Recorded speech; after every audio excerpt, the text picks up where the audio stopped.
Bienvenidos a Doctrina Católica Tradicional y gracias por escuchar. Por favor, no olvide darle like al video para que esta plataforma lo pueda recomendar a más personas. Comenzamos ahora con nuestras oraciones. Pater noster, qui es in celis, sanctificetur nomen tuum, adveniat regnum tuum, fiat voluntas tua, sicut in cielo et in terra. Panem nostrum quotidianum da nobis hodie, et dimitte nobis debita nostra, sicut et nos dimittimus debitoribus nostris, et ne nos inducas in tentationem, sed libera nos a malo. Amén. Ave Maria, gratia plena, Dominus tecum, benedicta tu in mulieribus, et benedictus fructus ventris tui, Iesus. Sancta Maria, Mater Dei, ora pro nobis peccatoribus, nunc et in hora mortis nostre. Amén. Sancte Micael Arcangele, defende-nos in prelio, contra nequitiam et insidiam diaboli esto presidium. Imperet illi Deus, supplices deprecamur. Tuque princeps militia celestis, Satanam aliosque spiritus malignos, qui ad perditionem animarum pervagantur in mundo. Divina virtute in infernum detrude. Amén. Cor Iesus sacratitium, miserere nobis. Cor Iesus sacratitium, miserere nobis. Cor Iesus sacratitium, miserere nobis. Cristianismo sin cruz. Triunfo pírrico de Satanás. Es un tema de adelante la fe. En el mismo instante que nuestro Señor Jesucristo expira y muere en la cruz, al consumarse nuestra redención en el Calvario, Satanás recibe una derrota de tal magnitud que merece la pena meditar sobre la misma e ilustrarla con esa lograda escena de la magnífica película La Pasión de Mel Gibson, muy recomendada para ver cada año en Semana Santa, donde el príncipe de las tinieblas grita con desesperación infinita del que se sabe perdedor para siempre ante la victoria absoluta y eterna de Cristo. Apocalipsis 19. Las puertas de la gloria eterna se abren para todas aquellas almas que sean fieles, que vivan y mueran en gracia de Dios. Y el demonio nada puede hacer ya para que esa puerta celestial se cierre. Quizás llegó a creer en su desquiciada esencia interior que la extremada brutalidad de la pasión conseguiría vencer la fortaleza de Jesús para que desistiera de su empeño, en obediencia con el Padre, de dar hasta la última gota de su sangre por amor a la humanidad y para procurar la salvación de todos.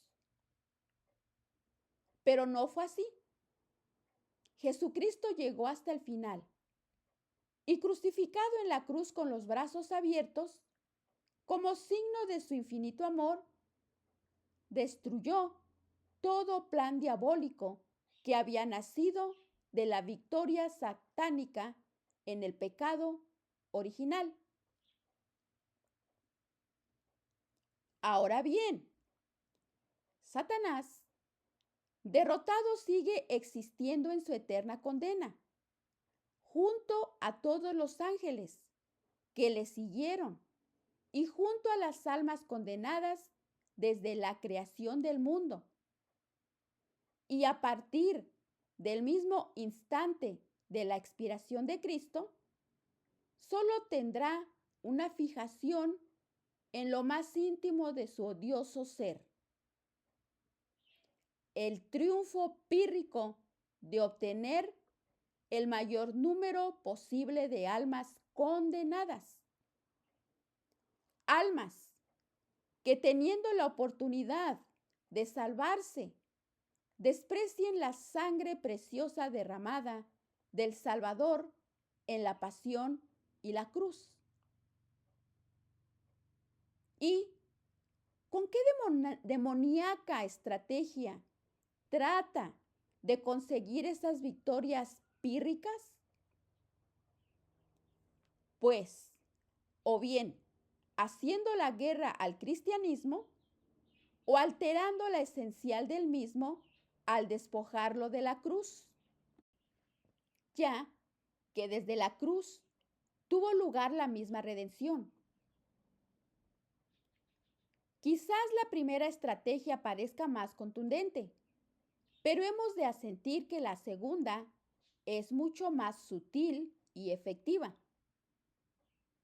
Miremos a la historia para reflexionar sobre ello y aludamos también a la revelación particular recibida por la beata Catalina Emmerich, en la que Gibson se inspiró para hacer su película, donde expresamente dice que a partir de la segunda mitad del siglo XX, Satanás dispondrá de un periodo de tiempo para atentar al mundo y a la Iglesia de manera muy superior al resto de la historia.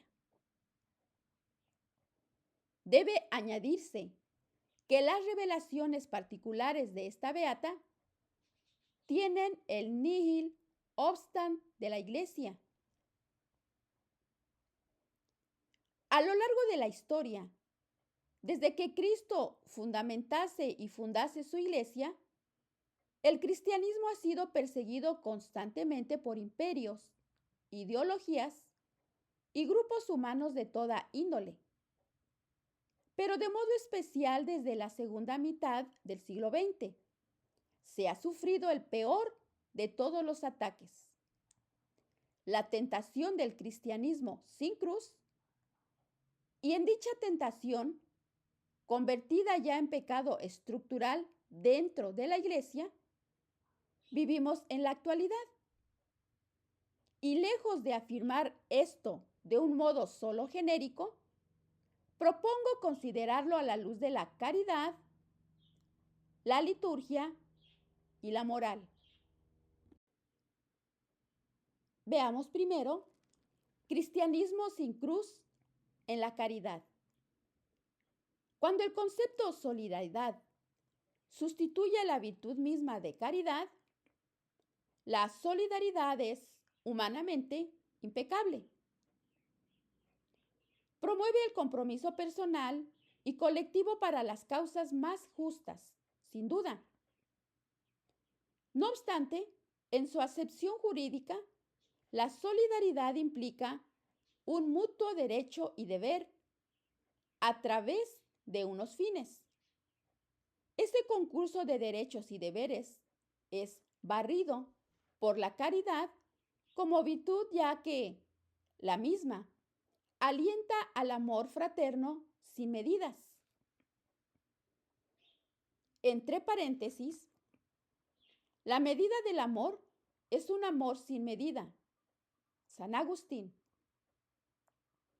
que llega incluso al amor hacia los enemigos, cuando Cristo nos invita a orar incluso por aquellos que nos persiguen.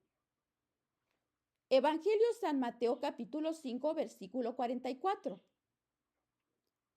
La caridad, además, ordena el afecto desde el centro de Cristo, por Cristo y en Cristo, hacia el prójimo, no como ideología política o social, sino como sincero deseo de salvación para todos.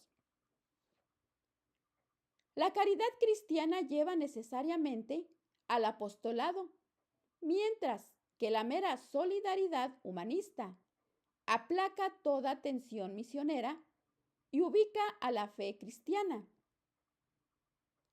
como una más entre tantas otras. El cristianismo, sin cruz, ha vaciado a la caridad de su centro en Cristo y la ha sustituido por un ambiguo humanismo de horizonte inmanentista que, a la larga, priva al alma del deseo sincero de dar su vida por amor a Dios y a las almas. Ahora veamos el cristianismo sin cruz en la liturgia. Cuando el sacrificio de Cristo en la cruz es devaluado o abiertamente despreciado a través de una nueva concepción litúrgica desacralizada y convertida en puro subjetivismo nacido del espíritu de la, entre comillas, originalidad, o dicho de forma más clara, cuando la liturgia deja de ser ejercicios del sacerdocio de Cristo, que es la definición en la Constitución Sacrosanctum Concilium, en continuidad con Trento, para transformarse en ejercicio de mal gusto, que produce escalofríos. O sea, abuso permanente contra el ejercicio del sacerdocio de Cristo, evaporado por un estilo asambleario, más propio de la política que de la espiritualidad. Y este despojo de la cruz en la liturgia se nota de modo especial en la Santa Misa, en el santo sacrificio de la misa, que es su mejor definición. Actualización incruenta de la pasión, muerte y resurrección de Cristo, convertida hoy en mera reunión comunitaria que obvia total o mayoritariamente su sentido de misterio y Trinidad. Así como despoja al sacerdote de su ontología, es decir, en la persona de Cristo, manteniéndolo como simple funcionario que ejerce una misión determinada al estilo protestante. Una liturgia renovada, entre comillas, desde el llamado espíritu del posconcilio, que es el término tan ambiguo que ni aquellos que lo siguen sabrían fundamentarlo desde la teología, que además mezcla de forma inaudita los estados de vida laical, religioso y sacerdotal. Y así observamos a sacerdotes que actúan como laicos y laicas que actúan como medio curas o medio monjas, y religiosos o religiosas que no saben ni ellos mismos de qué actúan. Todo ello causado por la eliminación de la cruz en la liturgia. Ahora veamos cristianismo sin cruz en la moral.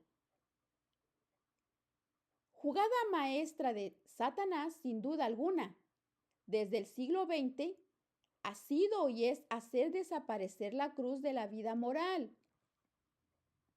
De ese modo, la conciencia es anestesiada por una falsa felicidad interior que elimina el sentido de pecado, la responsabilidad ética personal, el temor de Dios que es don del Espíritu Santo, y afianza en esa conciencia drogada la convicción de una recompensa eterna segura con independencia de la decisión moral, ya que al no existir el pecado, no puede existir la culpa. Y por tanto, carece de sentido la condena de parte de un Dios misericordioso. Esta ausencia de cruz en la moral, va de la mano de una exégesis bíblica filo-protestante, donde el Calvario aparece como, entre comillas, un accidente en la vida de Jesús que no necesitaba derramar su sangre para expiación precisamente de nuestros pecados. Desde ahí, a presentar la vida cristiana como una mera ideología social, sin ascética, ni dogmas, ni mandamientos morales. Hay un solo paso, y por desgracia ya se ha dado. La predicación, misión, catequesis de este cristianismo sin cruz se encamina a la primacía del ser humano sobre Dios. De manera que la función de la Iglesia es adaptar el mensaje de Cristo a cada época histórica y cultural. Y de ningún modo promover la conversión de los corazones y conciencias al mensaje del que dijo ser el camino, la verdad y la vida. El cristianismo sin cruz en la moral fagocita todo apostolado que rebase lo meramente humanista y presenta todo proselitismo como una estupidez.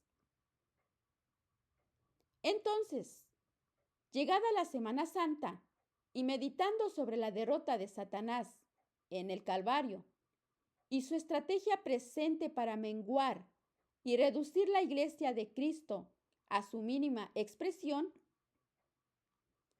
¿qué respuesta desde el corazón ha de dar el cristiano de hoy? Pues la de vivir el cristianismo con cruz en los mismos ámbitos de la fe que han sido heridos tan gravemente por el eterno derrotado. En la caridad, desde Cristo y sostenido por el Espíritu Santo, amar al prójimo, a la Iglesia, a todos sin excepción, a los enemigos, sin convertir a Dios en un ídolo, sin convertir al prójimo en socio y sin convertir la Iglesia en asamblea, porque es casa de Dios. En la liturgia, reconociendo la gracia de Dios en los sacramentos y sobre todo, haciendo de la Santa Misa el centro de nuestra vida espiritual, celebrarla acogiendo la tradición de la Iglesia y con sentido de trascendencia que imbuirá la inmanencia, pero no a la inversa. En la moral, asumiendo sobre todo las palabras de nuestro Redentor. Quien quiera seguirme, cargue con su cruz. San Mateo capítulo 19, versículo 24. Pues en esa frase se dice todo y debiera derrumbarse la raíz modernista de pretender un cristianismo sin cruz para triunfo pírrico del maligno. Y recuerde, estimado oyente, que la victoria es de nuestro Señor, que Jesucristo es verdadero Dios y verdadero hombre, que Él es poderoso y que con la intercesión de la Santísima Virgen María, de los ángeles y los santos, venceremos.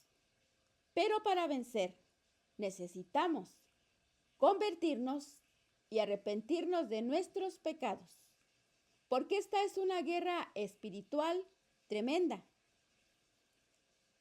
Pero más grandioso es nuestro Señor.